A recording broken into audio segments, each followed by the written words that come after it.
ఈరోజు ఉదయం కాలు శ్రీనివాసులు గారు ప్రెస్ మీట్ పెట్టి హంద్రీనీవా కాలువ గురించి చర్చించడానికి జీడిపల్లి రిజర్వాయర్ దగ్గర మమ్మల్ని ఆహ్వానించడం జరిగింది. నాకు ఆలస్యంగా అంటే 5 గంటల ప్రాంతం ఈ మధ్యలో తెలిసింది కాబట్టి నేను లేటుగా రిప్లై ఇస్తున్నా. తప్పుగా భావించకుండా తప్పకుండా మీరు రేపు 11 గంటలకి ఉరవకొండ పట్టణంలో శంకుస్థాపన ఎక్కడైతే చేశారో అక్కడికి వస్తారని నమ్ముతున్నా. శాసనసభ్యులు కాలు శ్రీనివాసులు గారికి మీరు కాలువ శంకుస్థాపన జరిగినప్పటి నుంచి 25 వరకు చర్చ జరగాలి.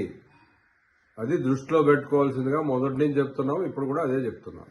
కాబట్టి నేను మొదటి నుంచి ఆయనకు విన్నవిస్తున్నా, చర్చ ఎట్టి పరిస్థితుల్లోనూ శంకుస్థాపనలు ఎక్కడైతే చేశారో ముఖ్యమంత్రి వర్యులు చంద్రబాబు నాయుడు గారు కావచ్చు, రాజశేఖర రెడ్డి అన్న గారు కావచ్చు, ఎక్కడ శంకుస్థాపన చేశారో అక్కడే చర్చ జరగాలి. ఇది రైతాంగం రావడానికి కూడా వీలుగా ఉంటుంది, పబ్లిక్ రావడానికి వీలుగా ఉంటుంది, విషయాలు క్లుప్తంగా తెలుసుకోవడానికి అవకాశం ఉంది. కాబట్టి నేను మీకు విజ్ఞప్తి చేస్తున్నా, మేము మీకోసం ఉరవకొండలో 11 గంటలకు వెయిట్ చేస్తాం.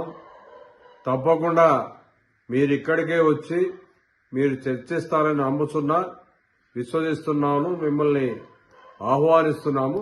తప్పకుండా మనం ఎక్కడైతే శంకుస్థాపన చేశారో అక్కడే చర్చిద్దామని చెప్పి కోరుచున్నా.